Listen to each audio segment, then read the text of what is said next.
Dari Yayasan Bantuan Hukum, ada Sekretaris Umum, Anda Akbar Sanjaya, Anda Franky, Rusdi, dan korban Arya Lesmana Putra.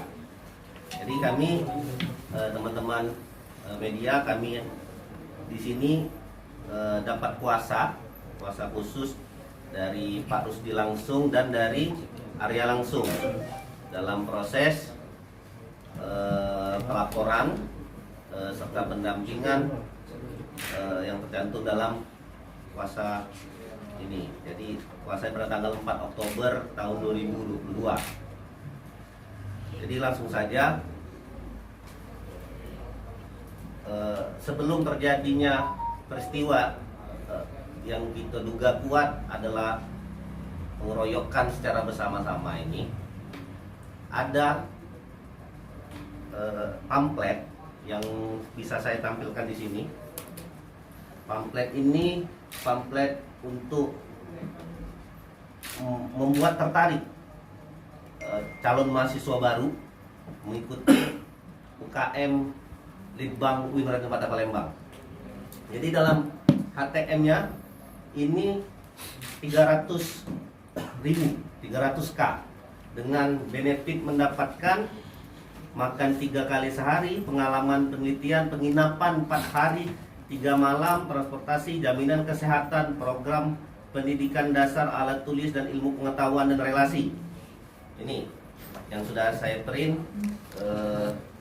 pamflet untuk merekrut anggota baru. Jadi proses rekrutmen. Nah, ini bisa saya tampilkan sekali lagi. Ini ada kwitansi, Pak. Kwitansi pendaftaran peserta atas nama MC Dik, Rp300.000 dan dalam kurung Diksar UKM Litbang dalam kurung Bangka Belitung. Jadi kita ceritakan dari awal ya. Nanti mungkin korban dan kawan teman-teman bisa. Nanti proses singkatnya, ini ada 300.000 pendaftar untuk mendaftar dalam kurung Bangka Belitung. Klien kita ini adalah seorang panitia. Jadi dia mengetahui informasi berhubungan tentang pelaksanaan diksar tersebut dari pamflet. Bahkan sebelum pelaksanaan, peserta ini ada coret-coretnya, Pak, izin, untuk membawa perlengkapan yang harus dibawa: beras, sarden, telur, sambal, susu dan lain-lain. Nah, jadi berawalnya dari sini. Berawal dari klien kita ini mendapatkan informasi tersebut dan tidak sesuai. Yang kami duga kuat ini adalah pungli. Jadi dasarnya bukan pengkhianatan, tapi dasarnya itu adalah pungli. Nah, ini saya tampilkan langsung. Karena ada teman dari klien kita, itulah dia menyebarkan informasi kepada temannya terhadap informasi ini. Nah, oleh karena sebab dari situlah terjadilah peristiwa yang akan nanti lebih detail dijelaskan oleh korban ya. Nah, kami melapor resmi tanggal 4 Oktober. Jadi kuasanya siang, Pak, benar Pak ya? Siang tanda tangan kuasa. Jadi klien ini kurang lebih 2 hari opname, 2 hari setengah opname di Rumah Sakit Hermina Jakabareng. Langsung kami bawa ke Polda untuk buat LP. Ini tuh. Nah, setelah dari LP itu, insya Allah hari Senin depan itu pagi jam 9 sudah mulai pemeriksaan, dan kita akan meminta atensi khusus dan mungkin langkah-langkah selanjutnya. Pak Franky bisa jelaskan? Baik, terima kasih. Assalamualaikum warahmatullahi wabarakatuh. Solusi berkeadilan. Langsung saja, langkah-langkah dan upaya hukum yang sudah kami lakukan, yakni yang pertama sudah melakukan LP kemarin 2 hari yang lalu. Per hari ini kami sudah melayangkan surat ke Polda Sumsel, yakni langsung ke Kapolda, ke bagian TUN, yang mana isinya tentang atensi permohonan kepastian hukum, agar segera jadi kepastian hukum di sini. Karena apabila tidak demikian, maka akan berlarut-larut, tidak ada kejelasan seperti itu. Kemudian langkah-langkah yang akan kami lakukan secara konkret, ya ini juga kami melibatkan lembaga luar. Bukan hanya dari segi pidananya saja kami usut, tetapi kami juga ada unsur pelanggaran HAM-nya di sini. Karena bukan hanya sebatas penganiayaan saja di sini, tetapi ada proses penelanjangan yang sudah dilakukan oleh para senior-senior tersebut. Kemudian juga kita akan minta perlindungan saksi. Jadi kita akan melibatkan lembaga tersebut untuk mengakomodir dan juga menjaga daripada kesaksian-kesaksian korban. Seperti itu. Dan juga kami juga menyatakan sikap apa yang sudah disampaikan oleh Rektorat terkait dengan kejadian ini, hasil konferensi pers yang kemarin yang menyatakan bahwasanya ini akibat dari pengkhianatan. Tentu ini sangat mencederai daripada hati dan perasaan keluarga korban. Seperti itu. Karena pengkhianatan di sini terlalu keji untuk dilontarkan kepada klien kami. Seharusnya pihak rektorat ataupun pihak kampus malah mendukung sikap dan tindakan daripada klien kami yang sudah membocorkan dan sudah mengangkat isu tersebut bahwasanya ada terjadi kegiatan pungli di kampus ini. Dan juga terhadap kegiatan dan dampak yang sudah diterima oleh klien kami, apakah pantas dunia pendidikan dan seorang aktor mahasiswa yang mana seharusnya menggunakan keintelektualitasannya, tetapi di sini menggunakan fisik, tak ubahnya seperti pihak pengamanan saja, pelatihan pengamanan, tetapi di sini kan untuk pelatihan kepemimpinan, bukan pelatihan pengamanan, seperti itu. Dan jadi ringkasnya, upaya-upaya hukum yang akan kami lakukan mulai Senin nanti, ya ini kami akan menyurati HAM dan BPSK. Komnas HAM. Mungkin ada yang mau ditambahkan dari rekan? Selanjutnya, ini ada surat, Bu, Pak, surat permohonan dispensasi yang ditujukan kepada Bapak Ibu dosen pengajar. Tanda tangan ini untuk dispensasi Ketua Umum Litbang, Ketua Panitia dan Sekretaris Panitia, tanggal 25 September 2022.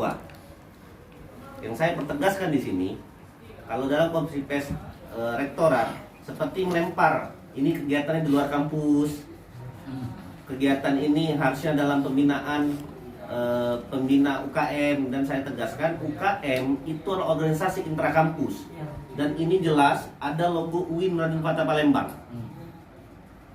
Artinya tidak bisa dilepaskan keterlibatan dari pihak rektorat, Pak. Jadi ini bukan organisasi ekstra kampus, tapi organisasi intrakampus. Gitu. Dan ini dicantumkan logo dari UIN Raden Fatah Palembang. Itu surat dispensasinya. Mungkin Pak Akbar ada yang tambah. Pertama itu ada yang menyampaikan informasi itu secara forward langsung, bukan membuat narasi. Kalau membuat narasi itu hoax, dan kalau meneruskan atau forward itu kan fakta. Ada yang meneruskan. Itu memang Arya dari secara personal ya pengen meneruskan itu tanpa ada tekanan atau suruhan dari orang lain? Iya. Tanpa tekanan. Iya. Inisiatif dari Arya. Kenapa ya? Soalnya Arya curiga, ini kan sekitar 300. Terus pas Hamin 1 pelaksanaan ada di bawah ini disuruh bawa sembako. Jadi tidak masuk akal gitu. 300.000 itu dikali berapa orang deh kalau ada itu sebagai panitia? Peserta itu 200-an, Mbak. 200 orang. Jadi 300.000 kali 200 lah berapa juta? Sempat ada bertanya enggak Arya ke senior kenapa bisa digandus dan tidak jadi ke Bangka Belitung? Ada alasan enggak dari panitia yang lain? Alasan Awalnya itu harusnya di Bangka Belitung tetapi digandus. Ada alasan enggak? Enggak ada ya? Sempat bertanya enggak Arya kenapa pindah lokasi? ya emang emang para peserta tuh dijanjikan ke Bangka demi narik masa maba ini dari maba itu. Jadi bisa ke Bangka. Jadi modusnya itu biar menarik banyak peminat yang ikut Diksar Litbang itu. Sejatinya emang lah digandus tapi lah disetting ke Bangka dulu biar Oke. Banyak peminatnya. Oke. Mantap ya. Itu kejadian di WC itu. Oh iya, awal itu tuh diperiksa HP, terus ya diancam lah, terus diseret ke WC, disuruhnya menanggalkan pakaian, ditekan itu Arya Dewet yang buka, terus dipermalukan di depan para panitia yang lain, perempuan. Diikat di pohon, Iya, Diikat di pohon benar ya deh? iya benar. Oke. tidak ada yang bantu sama sekali ya. Tidak ada. Soalnya yang panitia itu lah nurut avokato senior gitu nah. Jadi tidak bisa bantah omongan senior. Ya, dan dipukul berseri-seri per episode. Tuh, Bergantian. bergantian. Lebih dari 10 orang atau gimana? Kalau untuk pelaku itu kurang lebih 20 orang. Iya, dan panitia mengetahui semua yang di lokasi itu. Terus dibawa masuk. Jumlah panitia yang mengetahui di sana kurang lebih 90 orang. Oh. Ke kamar mandi. Disuruh pakai pakaian lagi, terus dibawa lagi ke Ruangan. sesi berikutnya lah, Sesi Itu yang- berikutnya. penyiksaan. Ancaman-ancaman itu seperti apa? Ancaman, nah yang ancaman itu yang disuntut pakai rokok tuh jelas di WC itu. Mm-mm. Nah, yang terus dari WC itu Arya dibawa ke dapur, ada ruangan. Nah di ruangan itu dipakai saja, diancam pakai saja, Kayak golok tadi ya deh? pakai golok sedang. Senior Apa yang harus ini yang waktu adik diancam pakai golok itu apa? Adik teriak atau minta tolong atau seperti apa? Minta ampun atau apa? Tidak, jangan kak itu kan. Mm-mm. Ya jangan kak. Soalnya kalau nak melawan tuh tidak bisa. Uang ini banyak masalahnya. Apa itu pelakunya yang melo mukul. ada sempat diancam juga akan diculik. Ya benar itu. Itu kejadiannya sebelum orang tua jemput. Itu gimana Ahmad tuh? Kareng yang ini apa itu ngancam, kalau kau sampai ngadu sama orang tua kau dan lapor ke polisi, kau agak ada konsekuensinya, jelas kau agak diculik dan kucari kau sampai ke ujung dunia sekalipun. Oke. sempat ada jalur damai sebelumnya. Poin-poinnya dan kenapa akhirnya jalur damai itu tidak jadi dilakukan, disepakati dan akhirnya kenapa langsung ke Laporan laporan polisi. Memang benar ada perdamaian itu, tapi kami ini jatuhnya ditekan masalah kami ini kena undang-undang ITE. Karena kami ini wong nggak ngerti, jadi kami tanda tangan hasil perjanjian itu. Poin tadi. Poin-poinnya seperti apa Pak isinya di dalam? Tidak ngadu ke pihak Polisi. keluarga sama polisi. Sudah itu Ini pihak sama-sama pihak lah saling memaafkan. Dan juga Arya ini dilindungi oleh pihak kampus. Ya, apapun yang terjadi di dalam maupun di luar kampus itu tanggung jawabnya mereka lah, jagoi Arya di dalam kampus itu. Intinya mereka mau berdamai dan bertanggung jawab saja. Pada kenyataannya seperti apa Pak? kita kau berobat lagi nanti. Oke. Biaya pengobatan itu kami dapat 8 juta 800. 7.825.000 rupiah Itu dari mana Pak duitnya Pak bayar rumah sakit itu? Duit kami itulah duit kumpulkan pribadi. duit pribadi itu juga sebagian untuk minjam ke Keluarga Pak. tetangga. Oke. Pihak organisasi tidak ada menghubungi atau meminta maaf sama Tidak sekali? ada, gimana? tidak ada. Kalau pihak Dari- kampus gimana? Dari kampusnya Dari sendiri kampus seperti apa sih, Pak? sempat mengunjungi? Ada mengunjungi Ya, Wakil Rektor 3 Bu Hamida sama tim ketua tim investigasi Pak Kun dan Pak Isna ini. Tapi sempat memberi bantuan dana untuk meringankan. kami. Tidak sejauh ini belum ada. Belum ada. Oke. Mengunjungi baik. Ya. Yang Pihak didapatkan Arya dan keluarga ataupun pihak pengacara pendamping ini ada intervensi atau ada ancaman? Tidak ada, belum ada. Nggak ada ya. Dia apa, Pak? Aku kalau bisa yang budak-budak ini, pelaku ini, sangko ini minta hukum seberat-beratnya. Karena dia lah sakit hati nih. Anakku ditelanjangi, anakku dikebuki, dicucuk api rokok, dicucuk matanya. Pas malam G30 PKI, apa PKI dia? Kira-kira kan? Cuman apa ya? Mantau. Jinguk lah.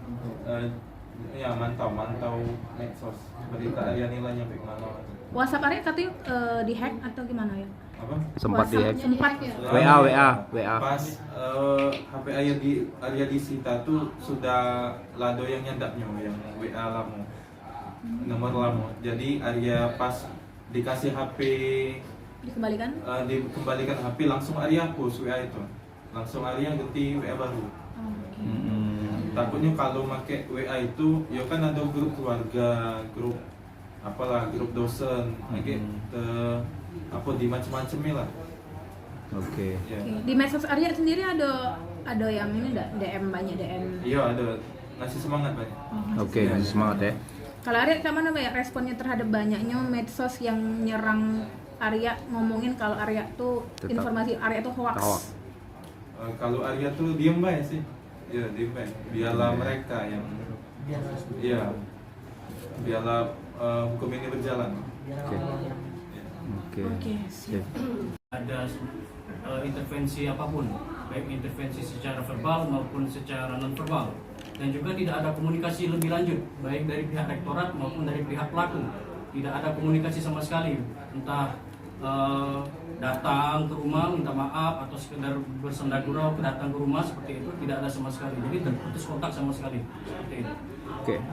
Nah, mungkin dikarenakan ada faktor perdamaian tadi yang mereka meyakini bahwasanya dengan adanya perdamaian ini tindak pidana tidak akan naik. Perlu saya tekankan di sini, sekali lagi saya tekankan bahwasanya perdamaian ini di bawah tekanan. Terlepas di bawah tekanan ataupun tidak, ini adalah delik murni, bukan delik aduan. Walaupun ada perdamaian, maka proses hukum tetap akan terlaksana dan tetap akan kita lanjutkan seperti itu. Paling walaupun memang ada perdamaian, itu hanya sebatas meringankan, tidak akan menghentikan proses perkara tersebut. Nanti kan sampai di pengadilan kan akan ditanyakan oleh hakim kepada keluarga, apakah keluarga memaafkan apa tidak. Faktanya nanti di sana.